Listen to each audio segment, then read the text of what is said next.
What do management consultants do? And what do they deliver at an end of a project or an engagement? How is the interview process different across different firms and across different job levels? All of this and more in the second part of this episode with John. Like and subscribe.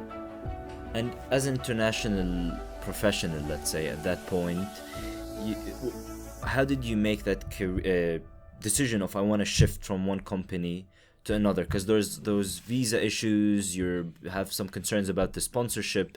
So can you tell me more about that decision and the challenges you faced as an international student? As an international student when you decided to make a career shift or role shift.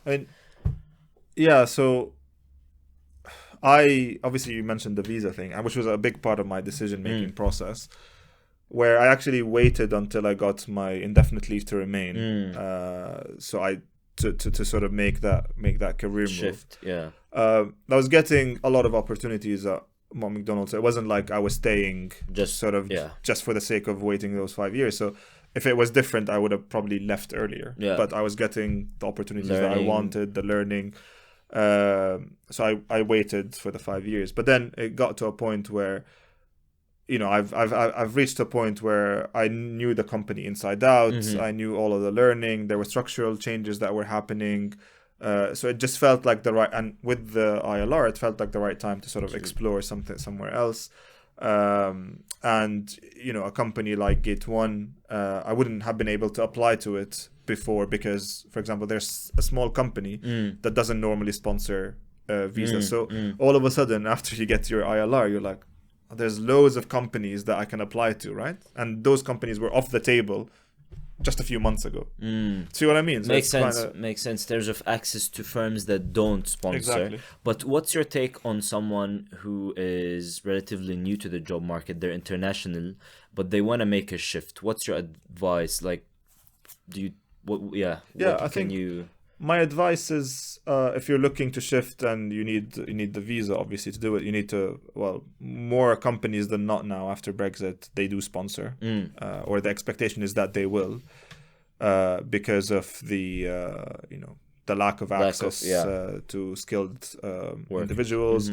And also, the things that I was subject to when I was looking to shift before, things like the resident labor market tests, which you have to post online for a month and see if anyone fulfills, locally or European.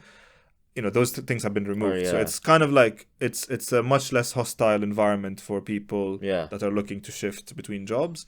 But my advice would be is try as much as possible to understand the nature of the next job before doing it, because getting a sponsorship is not an easy thing to do.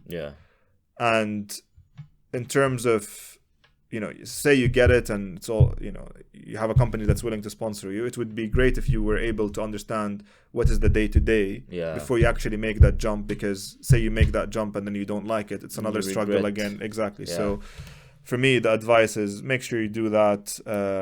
Make sure, you work with the company that you're going to move to and make them understand, because usually the people that I spoke to, it's not like over the 5 years at Mott MacDonald, it didn't look external, right? So you kind of like you have those days and periods where you look.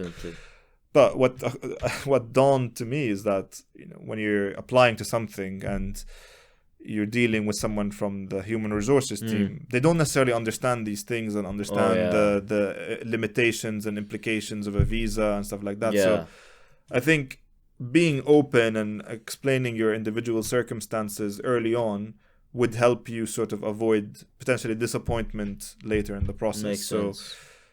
From the beginning, say you need a sponsorship, blah, blah, and then if a company is willing to work with you, then great. If not, then you have to sort of shift and find something else. A quick point on that.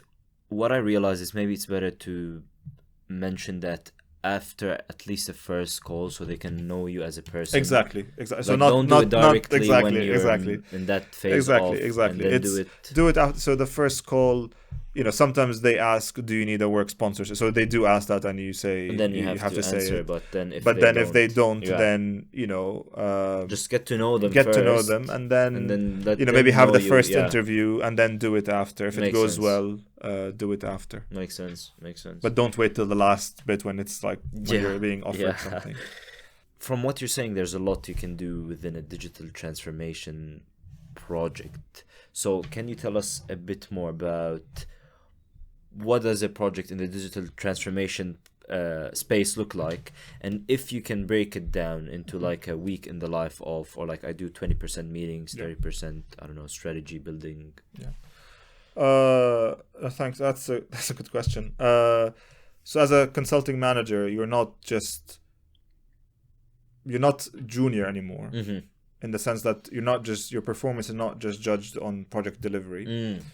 So for me, I would say 70 to 80% is product delivery and leadership, and then the rest 20 to 30% is business development. So I'll talk about both. In the 70 to 80% project development, I'm in project leadership. So for example, a digital transformation project can look like you have a client with trying to understand how can data impact their business outcomes in a better way, so increase their revenue, reduce their costs, or enhance, I don't know, their staff experience, or enhance their customer experience. They might want, a big part of that is trying to engage with different stakeholder teams. So you have your IT teams within the client, you have your digital teams, customer teams, business operations, and trying to understand what matters to them, right? So how can they use data? How do they use data normally in their day-to-day? And because this is what and how can the use of data define the success of those teams? But then how does the success of those teams lead to the overall business objectives that are set at the strategy level of the whole company, right? And that's called line of sight, right? So how do you go from that level into that level and down, right? Because your ultimate client is the chief commercial officer or chief executive officer, and you're reporting to them, and they see the business way differently than the people on the ground that are doing the nitty gritty, right?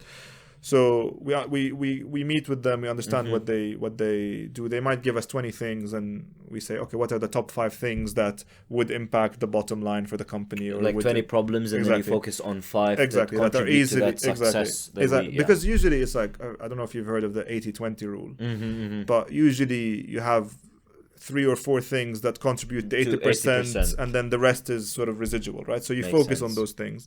And if the company has, and that's the nice thing about consultancy, it's all about prioritization. For me, it's like you focus on those 80% of things, you do them, and you do them really well. You lead to business outcomes and customer outcomes, and then you can move into, if you have budget and you want to go the extra mile, you can do the 20%, but you kind of split those across. So a lot of the time is understanding the line of sight, and internally it's a lot of the time is as a consulting manager, you're responsible for teams, so, and day to day with the client. You have a consulting principal who's sort of like an oversight, and they oversee multiple projects, whereas the consulting manager is focused on one project, and they have teams that are more junior. So what you do is you do a lot of like, within the client, you'll have a project team that you talk to on a week by week, day by day basis, depending on how you sort of decided. You give them updates, and you give them sort of like presentations about the progress and stuff like that. And then internally, you do a lot of delegation. You work with your team to understand, you guys do this, I do this, blah, blah, blah. And this is how all of it comes together, and making them understand this is how your bits feeds into the overall deliverable.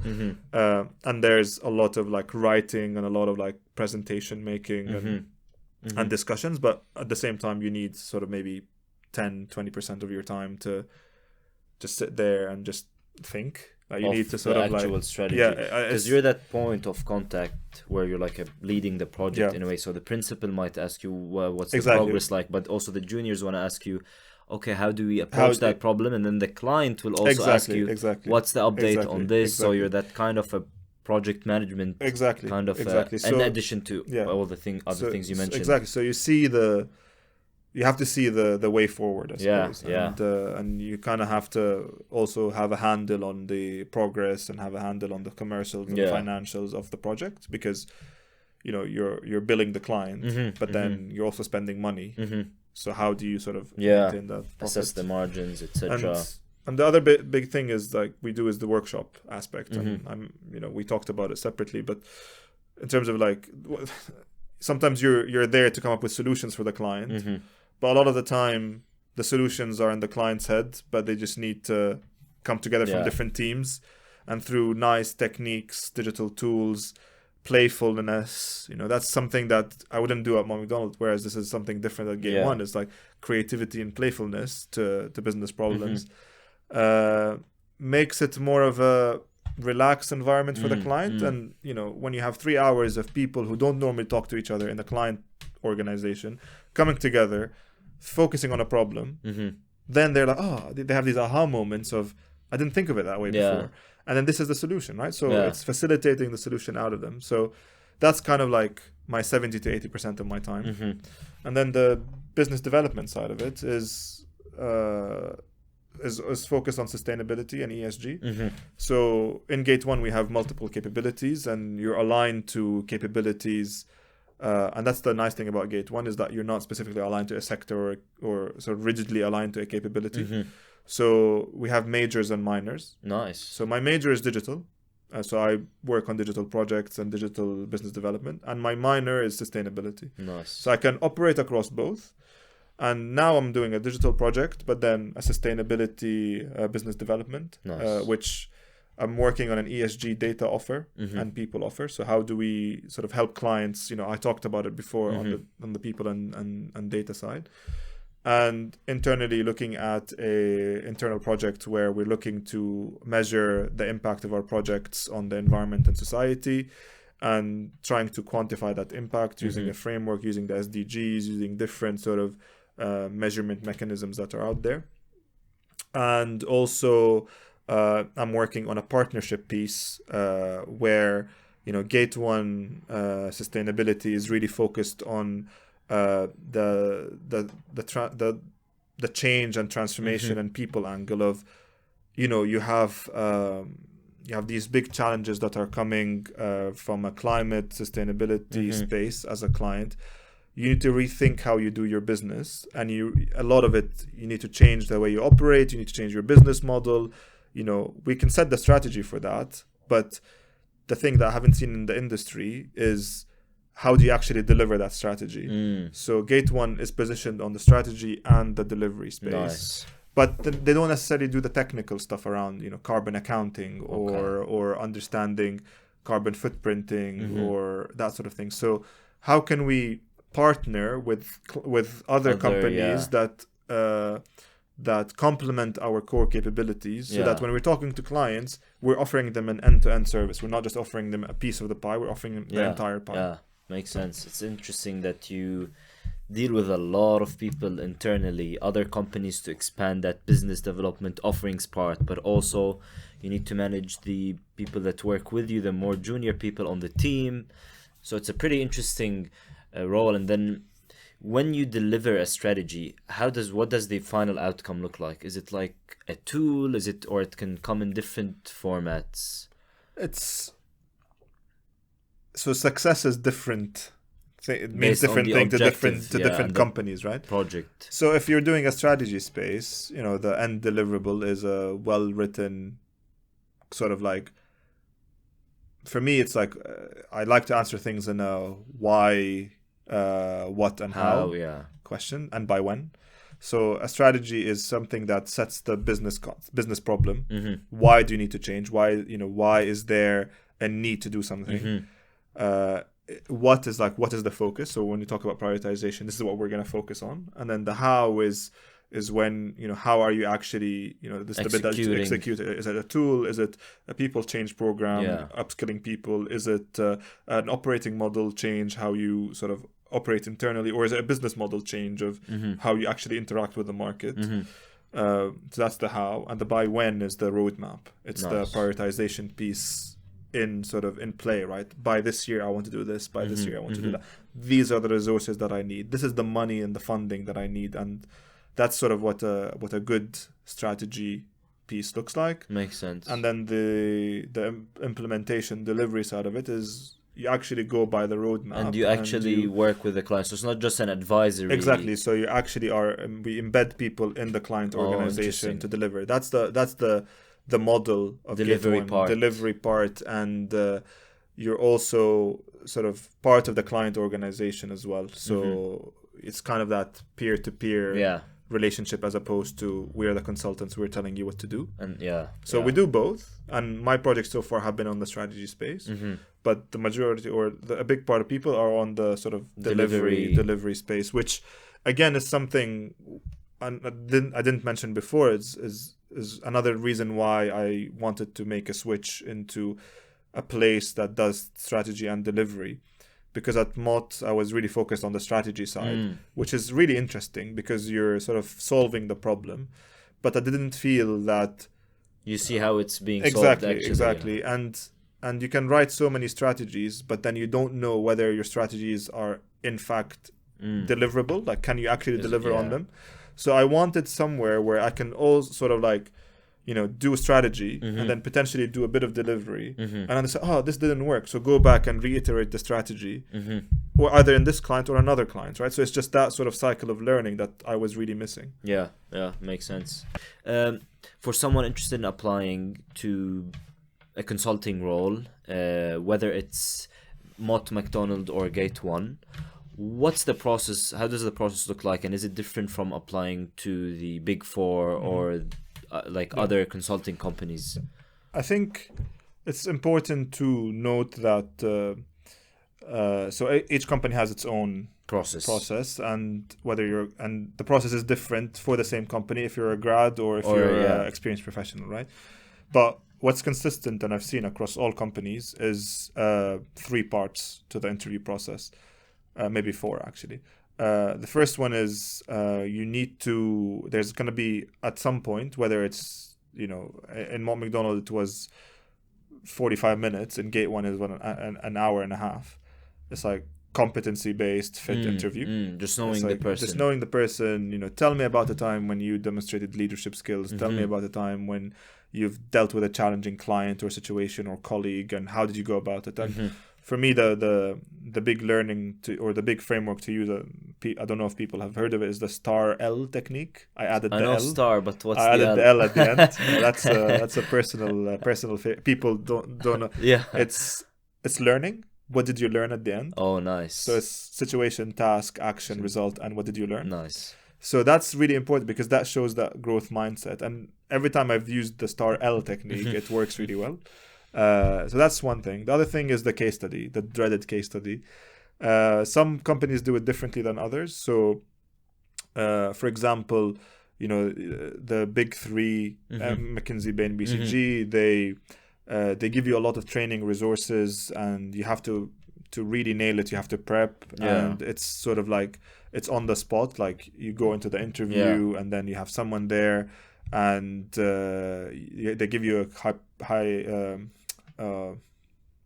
like a problem to solve, a case, basically. Exactly, a case, or and then you solve it on the spot. You ask the right questions, you solve it on the spot. I've seen other formats with companies like Accenture where they basically flash 5 slides in front of you for like 15 minutes, and then you sort of take information, and then on the 5th slide there's questions, and then based on the information, you answer, but then you have like 10 minutes to just formulate your thoughts and then walk through the questions with them, and then they ask you further questions. So that's a bit more sort of thinking on the spot, but giving you time to prepare.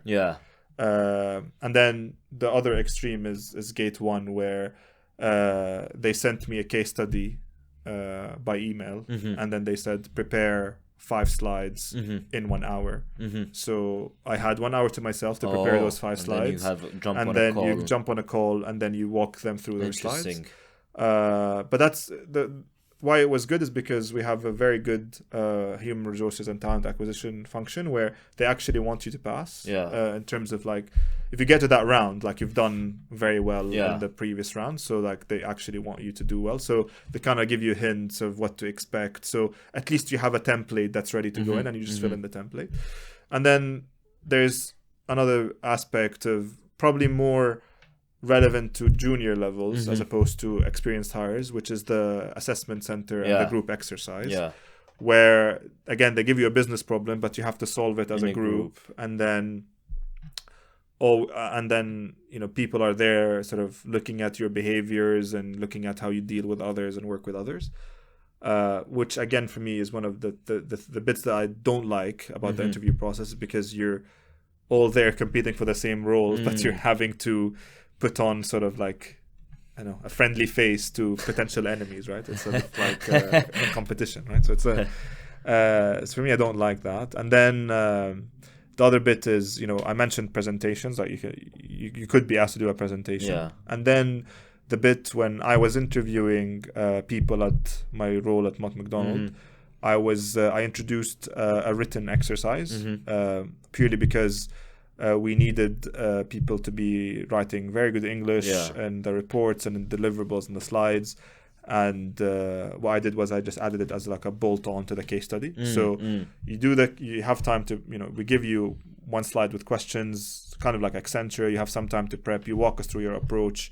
And also as part of that, we ask you a question at the end, which is written. So and we collect the written piece, and then we look at your grammar, your sort of formal language. You look at your punctuation, structure, all that stuff, which is really important. Makes sense.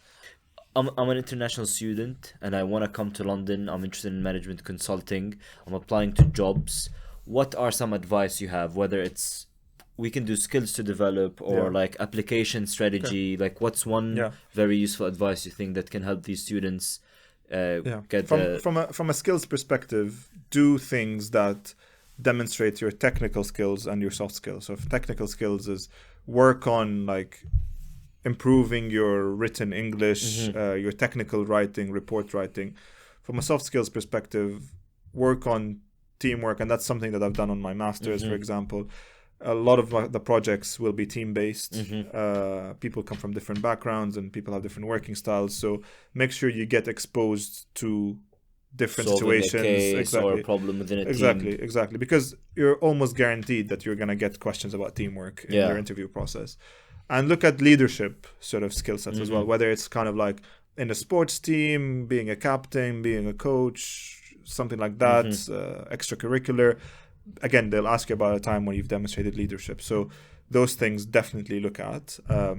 And another thing that I found really useful was networking. So definitely network within the scope of your university degree in terms of like if there's any events that companies are coming to or careers fairs or stuff like that, definitely go to those events. And I've at least gotten a couple of interviews through doing that. I've been fast-tracked because I did that.